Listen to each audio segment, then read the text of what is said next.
क्या ईश्वर सच में हमारे सबसे पास है? एक ऐसा रहस्य जो आपकी सोच बदल देगा। दिव्य ज्ञान। क्या आपने कभी सोचा है, अगर ईश्वर हर जगह है तो हमें दिखाई क्यों नहीं देता? अगर वह हमारे भीतर है तो हम उसे महसूस क्यों नहीं कर पाते? और अगर मंदिर में ही ईश्वर है तो ऋषि मुनि जंगलों में उसे क्यों खोजते थे? आज की यह कथा किसी एक पुराण की कहानी नहीं, बल्कि वेद, उपनिषद, गीता और संतों की शिक्षाओं से प्रेरित एक दिव्य यात्रा है।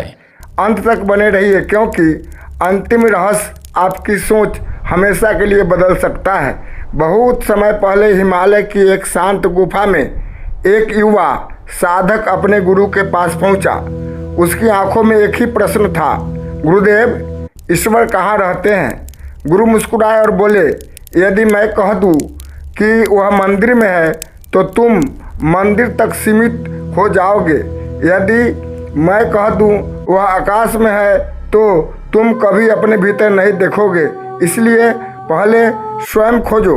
गुरु ने उसे एक दीपक दिया और कहा, जहाँ तुम्हें ईश्वर मिले यह दीपक वहीं रख देना। साधक निकल पड़ा। वह विशाल मंदिरों में गया, तीर्थों में गया, नदियों के किनारे गया, पर्वतों की चोटियों पर गया। उसने हजारों लोगों को पूजा करते देखा, लेकिन मन का प्रश्न वैसा ही रहा। थक कर वह एक दिन जंगल में बैठ गया। तभी उसने देखा कि एक वृद्ध बिना किसी स्वार्थ के घायल हिरण की सेवा कर रहा था। उसके चेहरे पर अद्भुत शांति थी। साधक ने पूछा, क्या आपने ईश्वर को देखा है? वृद्ध मुस्कुराया और बोला, जब मन से मैं हट जाता है तब वही दिखाई देता है। साधक आगे बढ़ा। रात हुई, वह गहरी नींद में सो गया।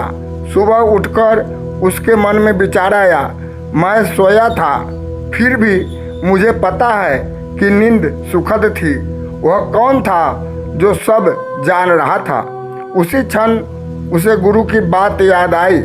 उपनिषद कहते हैं, जो जागने, सपने और गहरी नींद तीनों का साक्षी है, वही आत्मा है, वही परम सत्य है। साधक वापस गुरु के पास पहुंचा। गुरु ने पूछा, दीपक कहाँ रखा? साधक बोला, कहीं नहीं, क्योंकि जहाँ जहाँ गया वहाँ वहाँ उसी की झलक मिली। मंदिर में भक्ति के रूप में, नदी में शांति के रूप में, पर्वत में स्थिरता के रूप में, एक वृद्ध की करुणा में, और अंत में अपने ही भीतर साक्षी चेतना के रूप में। गुरु प्रसन्न हुए। उन्होंने कहा, यही वेदों का संदेश है। ईश्वर किसी एक स्थान में कैद नहीं है, वह हर कण में है, हर प्राणी में है, हर सच्चे प्रेम में है, और सबसे अधिक तुम्हारी निर्मल चेतना में है। मंदिर उसका घर नहीं, उसे याद करने का माध्यम है। साधक ने पूछा, फिर लोग उसे क्यों नहीं देख पाते? गुरु बोले, क्योंकि मन इच्छाओं, भय, क्रोध और अहंकार के धुएं से भरा रहता है। जैसे धूल से ढका दर्पण चेहरा नहीं दिखाता, वैसे ही अशांत मन ईश्वर का अनुभव नहीं कर पाता। उस दिन साधक समझ गया कि ईश्वर को पाने के लिए दुनिया बदलने की नहीं, अपने भीतर देखने की आवश्यकता है। शायद इसलिए संत कहते हैं, जिस दिन मन शांत हो जाता है उसी दिन ईश्वर दूर नहीं रहता।